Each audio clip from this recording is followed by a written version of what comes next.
নমস্কার বন্ধুরা, আজকে দুপুরে আবার চলে আসলাম আজকের রান্নাঘরে। আজকে আমি মৌরলা মাছের চচ্চড়ি করবো। এই দেখো, মৌরলা মাছ কেটে ধুয়ে সুন্দর করে ভেজে রেখেছি। ওই ছোট ভাই অনেক দিন থেকে বলছিল মৌরলা মাছ, তা কালকে পেয়েছি, তাই আমি নিয়ে চলে এসেছি।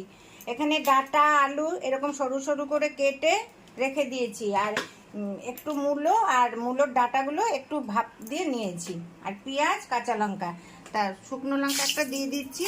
রাঁধুনি সম্বার দেব, এতে রাঁধুনি সম্বারটা ভালো লাগে। তাই এবার পেঁয়াজ দিয়ে দিলাম।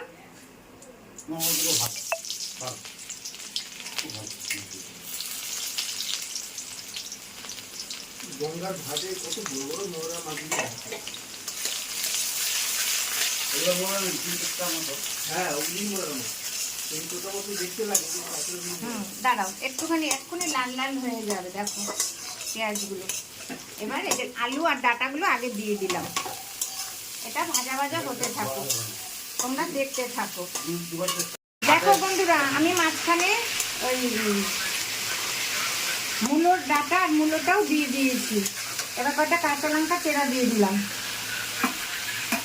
নুন হলুদটা পরে দেবো, একটু মজুর তারপরে। এই যে আমার ছোট ভাই, ও খালি বলে মা রান্না করে, মা এটা করতো ওটা করতো। করতোই তো। হ্যাঁ, আমার মা অনেক অনেক রকমের রান্না করতো, সত্যি কথা। টুক টুক টুক টুক, মুখে কোনো আওয়াজ ছিল না, আমার মা করেই যেত। তারপর 5টার সময় ভাত খেত, আর 5টার সময় ভাত খেত। ঠিক আছে, তোমরা দেখতে থাকো। আমার সুন্দর সব সবজিগুলো মজে গেছে। এবার একটু হলুদ দিয়ে দিচ্ছি, কাঁচা লঙ্কা তো আগেই দিয়ে দিয়েছি।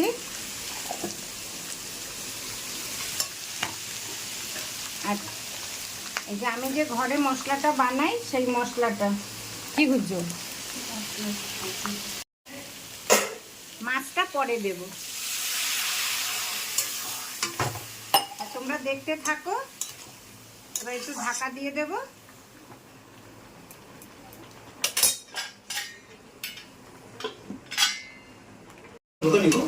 দেখো বন্ধুরা, হ্যাঁ, এই যে কি সুন্দর সেদ্ধ হয়ে গেছে সব সবজি। এবার মাছগুলো দিয়ে দিচ্ছি। দেখো, এবার একটু ঢাকা দিয়ে দেব, একটু উল্টে পাল্টে আবার পরে দেব, দিয়ে তারপরে নামাবো। এর মধ্যে একটু রাঁধুনি বাটা দিলে আরো সুন্দর গন্ধটা হয়। আমার ভাই শুনেই বলছে আজকে মরলা মাছ, ওর অনেক দিনের থেকে ইচ্ছা যে একটু মরলা মাছ খাবে। এসেই বলবে দিদি কি রান্না করেছিস, মা এটা রান্না। আমার মা প্রচুর জিনিস রান্না করতো, টুক টুক টুক টুক করে, জানো তো। খেতে খেতে 6:30-6টাও বেজে যায় কোনোদিন, এইরকম। তার জন্যই বলে এসে দিদি এটা রান্নাতে আজকে মরলা মাছ করছি বলে, শুনে ওর খুব আনন্দ হচ্ছে। ঠিক আছে, আর আজকে কুট্টুস নেই, কুট্টুস মামা দাদুর বাড়ি বেড়াতে গেছে। কালকে ওর পিপনকে ফোনে দেখে বলছে পিপা, কি জানো, পিপা যাবে, মানে পিপনের কাছে যাবে বলে কাঁদছে। পিপা যাবে, তোমরা দেখতে থাকো। আমি একটু লাড়া টাড়া দিয়ে দিলাম। এই যে আবার দেখো মাছগুলো আবার একটু ঢেকে দেব, তোমরা দেখতে থাকো। আমার মরলা মাছের চচ্চড়ি হয়ে গেল। তাই এবার আমি ধনে পাতাগুলো দিয়ে দিচ্ছি, ধনে পাতা দিয়েই নামিয়ে নেব। তা তোমরাও এরকম করে বাড়িতে রান্না করো, ভালো লাগে খেতে। আমরা তো খুব ভালো খাই এরকম তরকারি।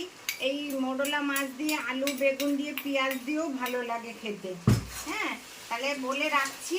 আর তোমরা আমাকে লাইক করবে, শেয়ার করবে, আর আমার চ্যানেলকে সাবস্ক্রাইব করবে। আর সবার ভাইফোঁটা ভালো হোক, যাদের যাদের আছে। এই বলে রাখছি, নমস্কার। আর গরম গরম কে কে খাবে চলে আসো।